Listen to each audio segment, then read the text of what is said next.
busquemos uma postura de prece, de recolhimento e gratidão, para que possamos alcançar pelo pensamento, pelos sentimentos, as vibrações de amor, as vibrações de paz, que são geradas por todos aqueles que estão próximos de Deus, que sabem ouvir, escutar a sua vontade e colocar em prática os desígnios divinos. São por isso felizes, e uma felicidade que se expande e alcança todos aqueles que conseguem, como uma antena receptora, captar esses sinais de estímulo, de engrandecimento da vida, de ânimo e entusiasmo, e sentindo o magnetismo tão positivo desta casa, capaz de gerar uma tranquilidade no organismo físico,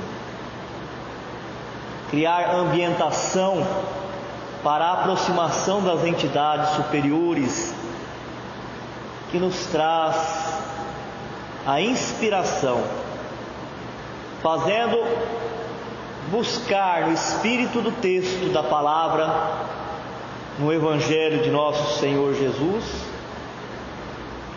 a essência, o entendimento que nos se faz mais oportuno para a etapa de evolução ao qual estamos estagiando, e buscar nesses recursos força para superar as dificuldades, para suportar as pressões, as provas e os testes que virão, como consequência de um mundo escola, onde todos estamos, e como consequência de colhermos a ação, como reação, estaremos sempre sujeitos à reparação.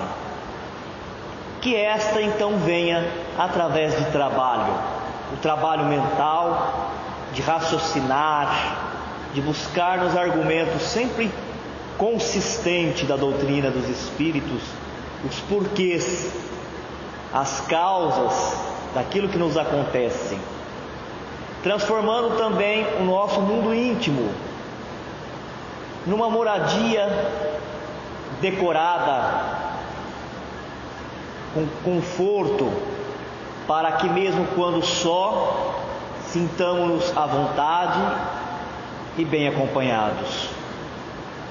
E também mudando a forma de entender o que nos aconteceu, o que nos acontece, nas relações que temos com o outro, para que possamos entender as dificuldades que cada um também enfrenta por querer se melhorar e está fazendo aquilo que pode.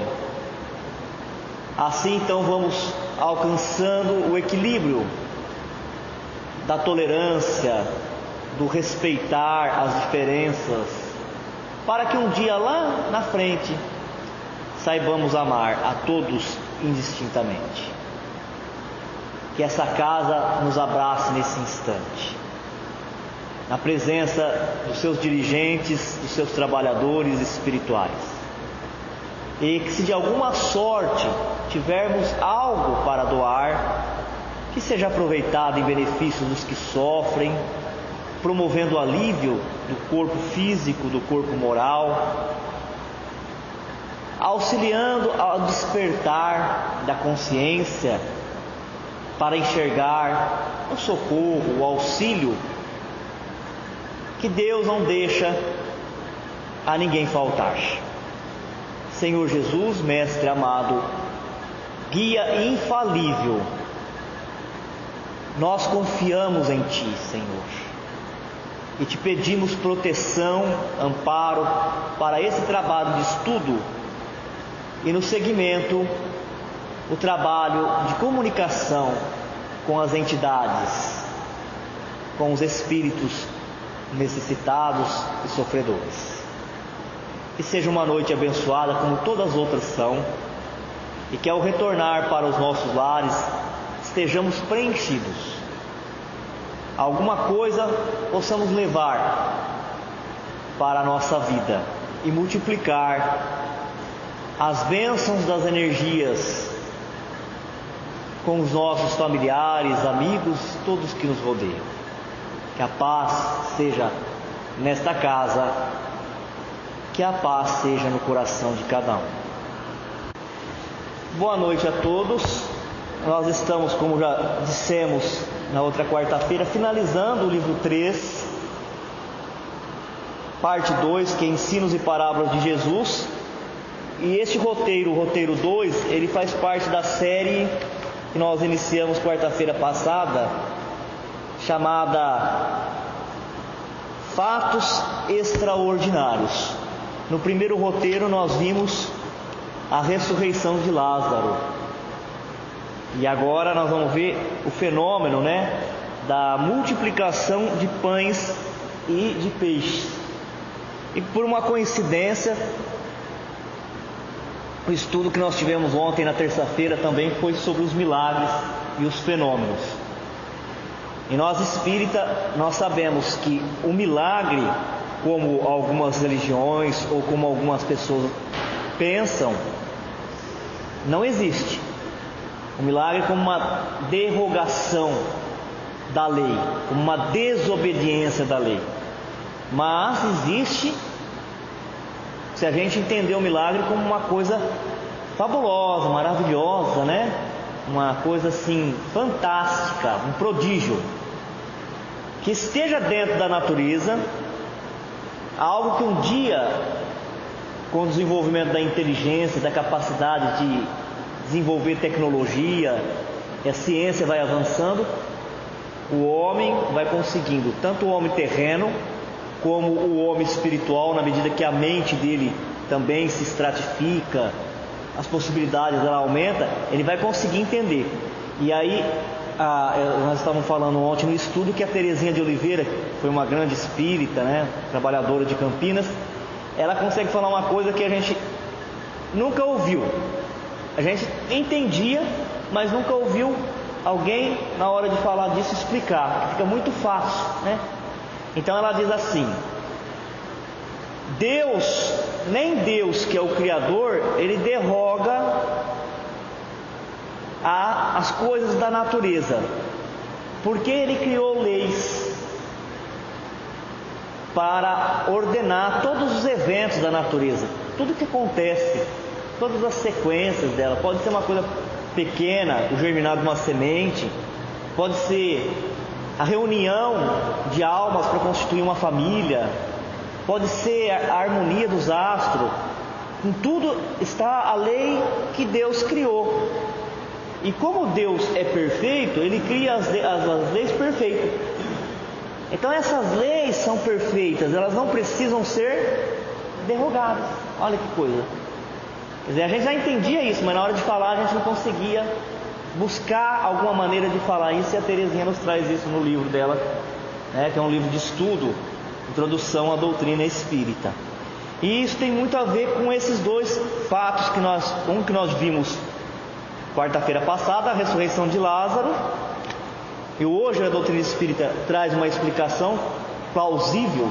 E antes, lá na época de Jesus, eu não conseguia explicar, porque para explicar a ressurreição de Lázaro, teria que falar de fluidos. Como que aquele povo entender? Isso até hoje nós temos dificuldade.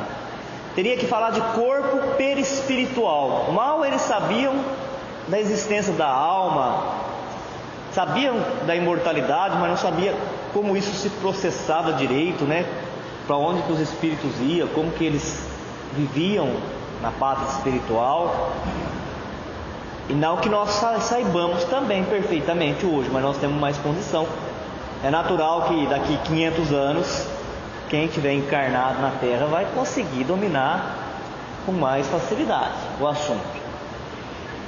E também por trás da multiplicação de pães e de peixes estão os fenômenos envolvendo os fluidos. Qualquer um de nós podemos manipular os fluidos, agindo com dois princípios, dois fatores, que é o pensamento e a vontade. Por que nós não conseguimos então fazer como Jesus fez? Porque nós não temos ainda o domínio completo sobre o pensamento e sobre a vontade. Olha que coisa! Nós ainda não somos senhores nem da nossa vontade. Nós somos. A gente chega perto de um doce de abóbora, né, bem cristalizado, e fala: não vou comer, não vou comer. Daqui a pouco comeu o prato inteiro. Para falar de uma coisa bem simples, bem corriqueira, né? Põe um pratinho de amendoim, a gente fala: não vou comer, não vou comer. Começa a conversar, daqui a pouco, cadê um amendoim? Nós não somos donos nem da nossa vontade. A pessoa é uma mulher que entra numa loja de roupa, se ela é dona da vontade dela, né? Muito difícil, né? Uma loja de sapato. E cada um sabe o que eu estou falando, né? Cada um tem que... Um já sabe dominar melhor a vontade e outros pouco menos, mas ninguém completou ainda. Por quê? Nós não somos espíritos completos, nós estamos caminhando para a perfeição, é óbvio, nós estamos caminhando para a perfeição, não tem nada de errado nisso. Então o que nós temos muito ainda é desejo. Agora fez eu lembrar das poucas oportunidades que eu tive. Teve gente aqui no show que teve mais oportunidade, mas eu tive a oportunidade de participar de algumas aulas do professor Rodrigues. E ele trabalhou muito bem esse tema durante muitos anos. A diferença da vontade e do desejo. E a doutrina espírita também trabalha isso, principalmente nos livros de André Luiz com Chico Xavier e de Joana de Ângeles com Divaldo Pereira. A vontade é aquilo que é da alma, ela é uma ação. É uma ação, a alma quer e tem a vontade, ela produz. E o desejo é uma reação. A gente é arrastado, né? Então não somos dono quando é desejo, mas quando é vontade, sim. Então esses dois fatores são importantíssimos na manipulação dos fluidos. Mas como os fluidos eles existem e eles estão por toda parte, eles estão aqui ao nosso redor, o nosso corpo espiritual é fluídico, mesmo inconsciente, nós manipulamos o fluido. Talvez não fica do jeito que a gente queira, né? Você lembra lá quando estava lá no filme do Ghost? Eu não vou falar de espírito agora não. No filme do Ghost, a mulher não estava lá produzindo um vaso, tinha uma máquina para produzir um vaso, ficava do jeito que ela queria? Não ficava, né? Modelando aquele vaso, aquela argila.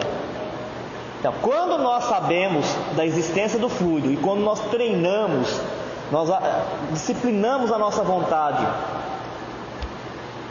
e o nosso pensamento, nós conseguimos fazer aquela argila virar o vaso que a gente quer, do jeito que a gente quer, com os detalhes, com os enfeites. Mas quando nós não sabemos, nós fazemos do mesmo jeito, só que fica tudo torto. Tudo torto.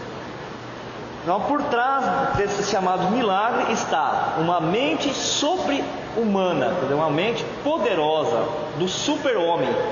Será que existe o super-homem? Vocês lembram do super-homem? Assistiu bastante? Será que existe o super-homem? Existe.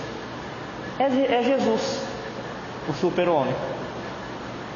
Quer dizer, quando fala que Jesus é o super-homem, está dizendo que nós seremos igual, né?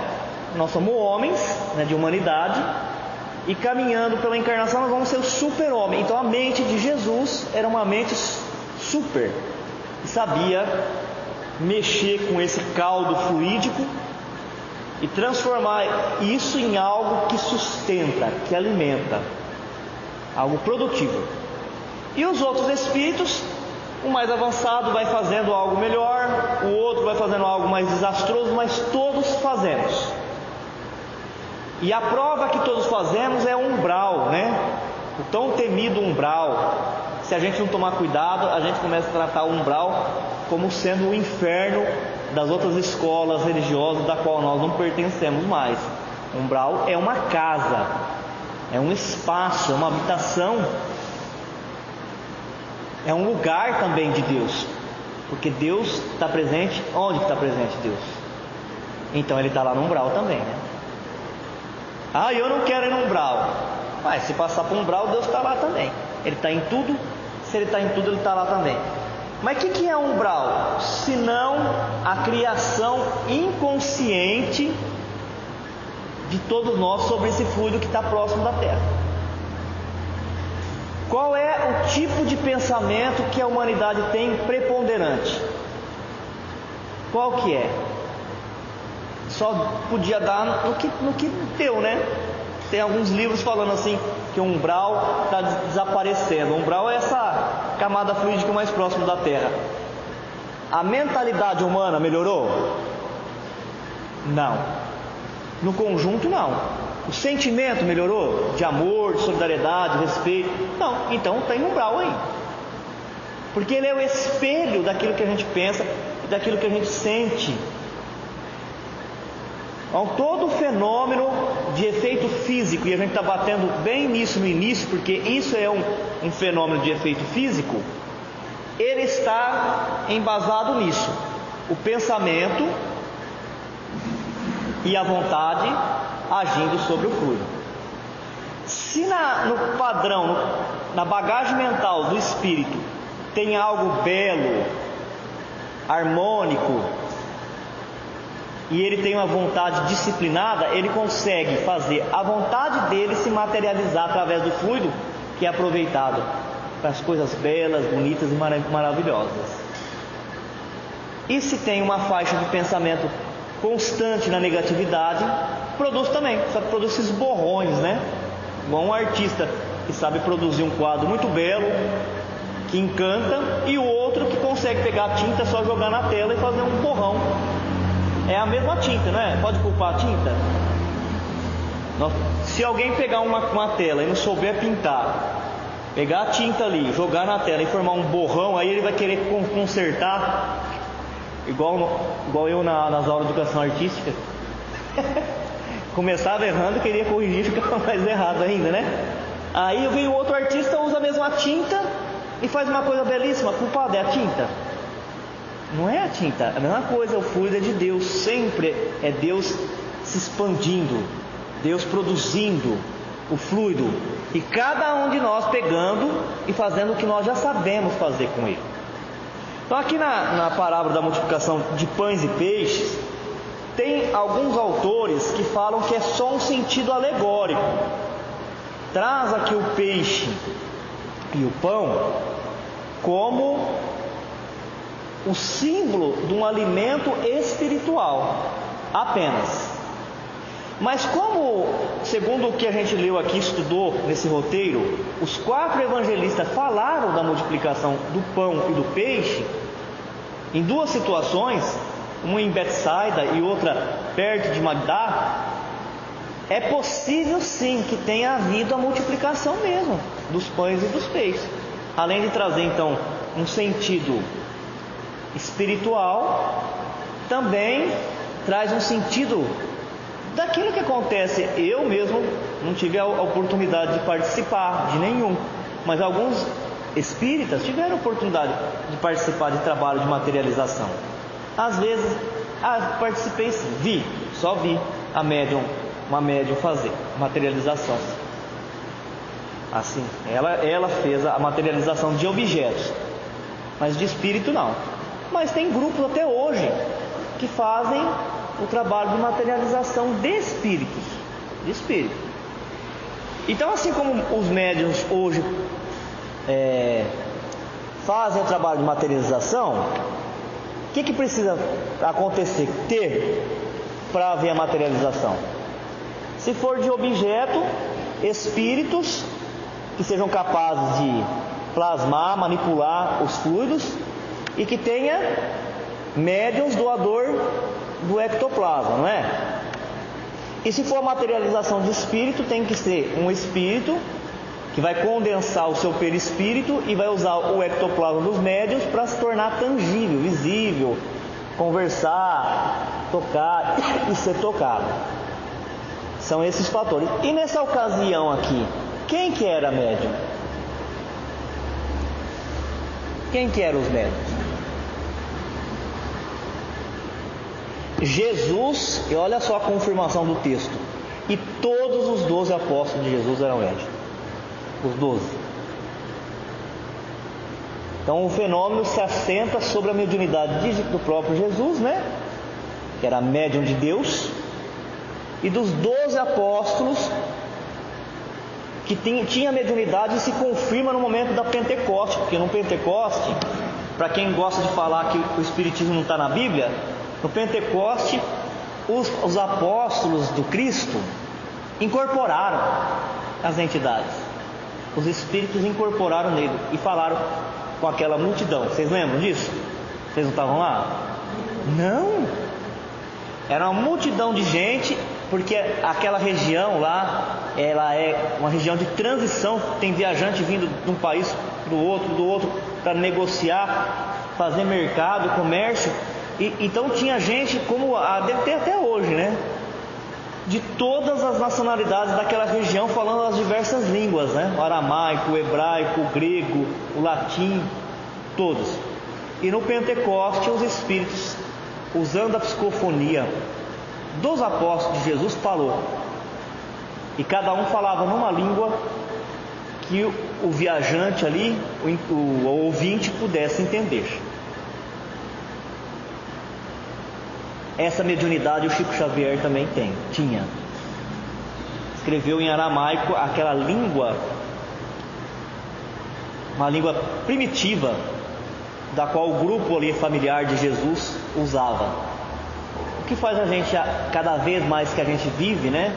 Cada dia que passa, a gente reconhecer que o Chico Xavier tenha tido uma proximidade muito grande com Jesus. Tinha vivido com Jesus, porque senão os espíritos que escreveram através dele, trazendo aqueles livros, montando certinho os tempos, né, cronologicamente organizado, dos eventos que aconteceram um pouquinho antes de Jesus, na passagem de Jesus, depois de Jesus, os espíritos não iam ter como usar a bagagem, né, se ele não tivesse no conteúdo psicológico, inconsciente dele, não ia trazer com tanta nitidez desse jeito. Vamos para o texto para a gente ver pelo menos 2 textos que falam dessa multiplicação. Por que 2? Porque elas se deram em lugares diferentes. Um está em Lucas e o outro está em Mateus. O texto de Lucas foi a primeira multiplicação. E diz assim: e regressando os apóstolos, contaram-lhe tudo o que tinham feito. E tomando consigo, retirou-se para um lugar deserto de uma cidade chamada Betsaida. E sabendo a multidão, o seguiu. E ele o recebeu e falava-lhes do reino de Deus. E sarava os que necessitavam de cura. E já o dia começava a declinar, então chegando-se a ele, os 12 disseram-lhe: despede a multidão, para que indo aos campos e aldeia ao redor, se agasalhem e achem o que comer, porque aqui estamos num lugar deserto. Mas ele lhes disse: dai-lhe vós de comer. E eles disseram: não temos senão 5 pães e 2 peixes, salvo se nós próprios formos comprar comida para todo este povo. Porquanto estavam ali quase 5.000 homens. Disse então aos seus discípulos: fazei-os assentar em grupos de 50 em 50. Lucas capítulo 9, versículo 10 a 14. Olha que espetáculo, né? Onde Jesus estava pregando e estava falando do reino de Deus. Se fosse uma palestra espírita, como é que o palestrante estaria falando? Olha, todos nós somos filhos de Deus, somos seres imortais, estamos passando por dificuldades, mas essas dificuldades são passageiras. Devemos buscar o equilíbrio, a resignação, a paciência, para não perder os frutos dessa prova. Mas quando essa encarnação acabar, nós vamos para um lugar bom, aqueles que foram fiéis aos ensinamentos, né? Fiéis às leis divinas.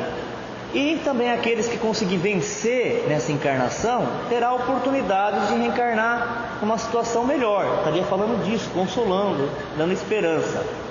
E curando, com o magnetismo dele, a irradiação, curando os doentes. Imagina que hoje a gente tem essas sessões de trabalho de cura espiritual. Hoje, 2018, hein? Com tanto hospital que nós temos, com tantos equipamentos para exame, não dá mais de 2.000 pessoas, 3.000 pessoas buscando esses médios? Imagina mais de 2.000 anos atrás, que não tinha recurso nenhum. Sabendo da capacidade de Jesus, o povo foi se aproximando num ponto ali, uma região desértica, né? E Jesus falando, ensinando e irradiando o magnetismo. Juntou quase 5.000 pessoas. E essas pessoas, elas estavam tão maravilhadas e tão necessitadas de ouvir. Quando a gente ouve uma palestra, ou quando a gente está numa conversação sadia com um amigo, a gente nem sente o tempo passar, nem lembra de comer, tem fome. E essa multidão estava assim. Mas os discípulos queriam, os apóstolos queriam se livrar logo, né? Daquele povo, queria descansar. Igual nós, quando começa a olhar no relógio, né? Não vai acabar logo esse trabalho, não? Tem muita gente para atender. 1, 2, 3, 4, 5, tem muita gente para atender. Pegou muita gente hoje para atender. Ai, meu Deus do céu, como nós estamos longe, né? E os discípulos a mesma coisa, só que ali tinha 5.000 pessoas. E de que hora que Jesus estava falando?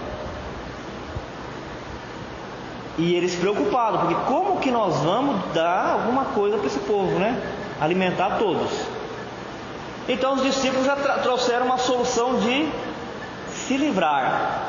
Dispensa eles logo, Jesus, porque aí eles vão indo para as aldeias, o pessoal vai acomodando eles nas casas, porque vai ficando muito, né, tarde, muito escuro, vai dando abrigo e vai dando comida para esse povo. Porque nós não temos. Aí Jesus diz: o que vocês têm? Nós temos 5 peixes e 2 pães. Para alimentar esse povo nós teríamos que ter dinheiro, né? Eles não tinham dinheiro para ir lá na cidade e comprar alguma coisa para eles. Nós não temos. Aí Jesus fala para eles: dá vocês mesmos, ao invés de dispensar, dá vocês mesmos de comer para ele.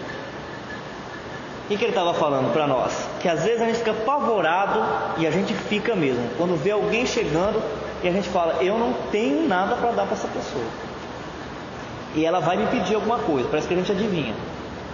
Mas às vezes uma palavra, um acolhimento, né, é o que a pessoa precisa. Era isso que Jesus estava falando. No momento de dificuldade, no momento de pânico, tenta manter a calma. Tenta manter a calma. Mantendo a calma, tomando o domínio da situação, acalma as outras pessoas. E começa a conversar com ela, começa a passar um ensinamento, a ouvir o que ela precisa. Porque só do fato da pessoa saber que tem alguém que se preocupa com ela, ela já vai mudando, harmonizando-se intimamente. E pôs então sentado o grupo de 50 e 50. E produziu, segundo Allan Kardec, foi o magnetismo de Jesus que alimentou as pessoas só. Ele não multiplicou, não materializou. Ele, em outras ocasiões, ele materializou. Quando ele materializou o vinho, né, transformou a água em vinho. Mas segundo Kardec, neste episódio, é o magnetismo de Jesus, a irradiação dele, que produziu uma sensação de saciedade, assim como a gente, quando está vendo um filme bacana, quando está numa conversação sadia, quando está entretido com uma atividade que está boa, a gente nem... A criança, né? Lembrei agora do tempo de criança, que a gente brincava descalço na rua, e corria para lá e corria para cá, e às vezes passava um dia, escurecia, e a gente esquecia de voltar para casa para comer, não é? Porque estava tão legal, tão bacana, que a alma se alimentava, segundo Kardec. Mas segundo Caibar Schutel, o grande espírito, o espírita e espírito missionário que encarnou-se em Matão, uma inteligência muito grande, e também através de um livro chamado Parábolas e Ensino de Jesus, ele ajuda a gente a interpretar as passagens de Jesus. O próprio espírito André Luiz, que escreveu na mão do Chico Xavier, Jesus teria sim materializado os pães. Aí seria aquilo que nós falamos anteriormente: os médiuns, os discípulos de Jesus, que tinham uma vibração mais elevada, doavam os fluidos, e Jesus canalizava, né, aquele poder de canalizar os fluidos que estão no celeiro do universo, que estão na nossa atmosfera, e doava para as entidades que faziam parte daquele cortejo celestial, e eles iam então materializando os pães e os peixes. Neste é o primeiro texto, a primeira multiplicação. E para encerrar, nós vamos ver o segundo texto, né, que está em Mateus, que traz uma outra ocasião que houve também a materialização. E Jesus, chamando os seus discípulos, disse: tenho compaixão da multidão, porque já está comigo há 3 dias e não tenho o que comer, e não quero despedi-la em jejum, para que não desfaleça no caminho. Então lá em cima foram os discípulos de Jesus que perceberam a necessidade de tomar uma providência. No primeiro momento, a providência que eles tiveram foi de dispensar. Aqui é o próprio Jesus, porque nessa situação aquela multidão estava acompanhando e ouvindo o que ele ensinava há mais de 3 dias. Então ele fala, ele põe essa preocupação de não deixar eles embora, porque com fome, no deserto, com sol escaldante, né, eles iam desmaiar, não podiam morrer no meio do caminho. E morrer não é nada para nós sabemos, não é, gente? Morrer não é nada.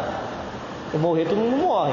O problema é o seguinte, que aqueles que estavam ali ouvindo Jesus eram um vaso onde Jesus estava colocando semente. Então, interessante, eles iam morrer mesmo, não iam morrer? Já não morreram todos? Aqueles que estavam com Jesus morreram todos, não morreram? Todo mundo morre. Mas naquele momento, o importante é que cada um daqueles foi vaso onde Jesus colocou semente. E essa semente do ensinamento teria que ser multiplicado, produzido. Então, como eu falei 3 dias aqui, aí eles vão morrer no meio do caminho, não vai chegar o ensinamento? Vamos alimentar esse povo, né? E foi lógico, eu estou colocando uma situação, mas o que motivou mais Jesus sempre foi e sempre será o amor, que é o maior dos alimentos. E os seus discípulos disseram-lhe: da onde nos viriam no deserto tantos pães para saciar tal multidão? E Jesus disse: quantos pães tendes? E eles disseram: 7 e uns poucos peixinhos. 7 pães e uns poucos peixinhos. Então mandou a multidão que se assentasse no chão. Você vê que coisa? Toda vez ele pedia que ela se assentasse. Quer dizer, toda vez quando ia criar uma situação de tumulto, de polêmica, antes dele tomar uma providência, ele assumia o comando e acalmava. Assentar é colocar todo mundo numa situação de equilíbrio, equilibrar, né? E assim nós cristãos, ou aqueles que procuramos ser cristãos, quando a coisa está pegando fogo, a gente tem que comportar assim também. Não pode ser mais uma lenha na fogueira. Sempre procurar assentar-se. Se puder assentar uma meia dúzia que está ao redor, ótimo. Se puder assentar todo, ótimo. Mas se não puder, que assente-se você mesmo, né? Vai acabar o mundo, ai, todo mundo fica desesperado. Primeiro nós, né? Vai acabar o mundo, nós sabemos que tem outro mundo, não é? Ah, vai acabar o mundo. O Collor vai voltar a ser presidente, vai tirar o dinheiro nosso da poupança. Todo mundo apavorado. Então, sempre procurando o equilíbrio.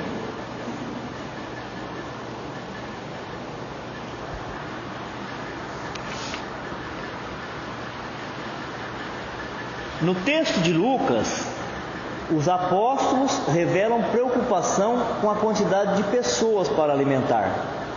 Pedem então a Jesus para dispensá-las. De vez em quando nós temos alguns médiuns que são assim também. Eles entram em transe e eles veem um monte de entidade, né? E aí eles se apavoram e falam assim: ah, eu não quero mais trabalhar na mediunidade, não. Eu vi um monte de gente sofrendo, chorando. Isso me deixa triste, eu não quero ver. E foge da mediunidade. E já o dia começava a declinar. Então, chegando-se a ele, os 12 disseram-lhe: despede a multidão, para que, indo aos campos e aldeias ao redor, mais uma vez, né, se agasalhem e achem o que comer, porque aqui estamos num lugar deserto. No outro texto, Mateus anota que o Cristo percebeu a necessidade de alimentar as pessoas, movido pela compaixão. E Jesus, chamando os seus discípulos, disse: tenho compaixão da multidão, porque já está comigo há 3 dias e não tenho o que comer, e não quero despedi-la em jejum, para não desfalecer em caminho.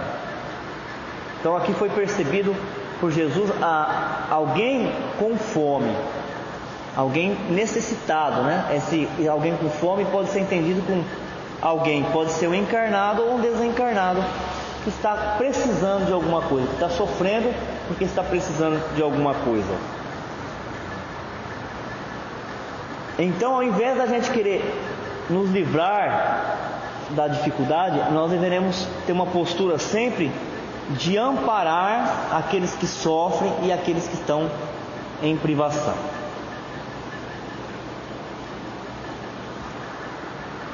O grande ensinamento de Jesus sempre foi, na caridade, prestar o auxílio desinteressado e fraternal. Nutrir, se a gente não tem condições, recursos físicos, nutrir com esclarecimento, com paz, com fortaleza moral e com a sublime esperança. O amor é sempre o maior alimento. E nós deveremos, nesses momentos de dificuldade extrema, como nós já dissemos, manter a ordem e a harmonia, principalmente quando surge a dificuldade. E nós, na doutrina espírita, nós somos repletos de exemplos. Enquanto as pessoas caminhar com a providência divina, nada falta, né? O povo fala isso, né? O pouco com Deus, ele é muito. A gente viu, lembra daquele exemplo do Chico, que foi levar o ensinamento para as pessoas que moravam na ponte, e ele não tinha nada para dar, né? E as pessoas ficam tudo nervosas, ficam bravas, até com ele mesmo se revoltam porque está com fome, e ele não tinha o que levar aquele dia. Porque o Chico, ele andava sempre, quem conviveu com ele, disse que ele andava sempre com um saquinho cheio de moeda. Mas se ele tivesse 10 reais, ele trocava tudo com moedinha de R$1. Se ele tivesse 50 reais, ele trocava tudo com moedinha de R$1. Então ele sempre tinha alguma coisa para dar para as pessoas. E levava pães, bolo, e naquele dia ele não tinha nada. Aí ele teve uma ideia que para ele foi uma ideia muito boa: encher um monte de galão de água e frutificar a água e levar para o povo que estava morando embaixo de uma ponte lá em Pedro Leopoldo, a cidade dele, há dias sem comer.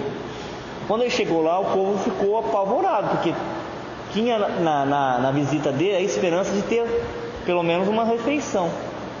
E não tinha nada, aí começou aquele tumulto, aquela briga.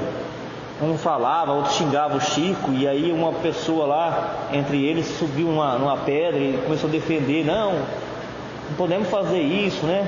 Ele veio sempre aqui nos ajudar. Hoje, a gente que vai, ele não tem, a gente que vai ajudar. Alguém tem alguma coisa, um pão aí, vamos dividir com ele.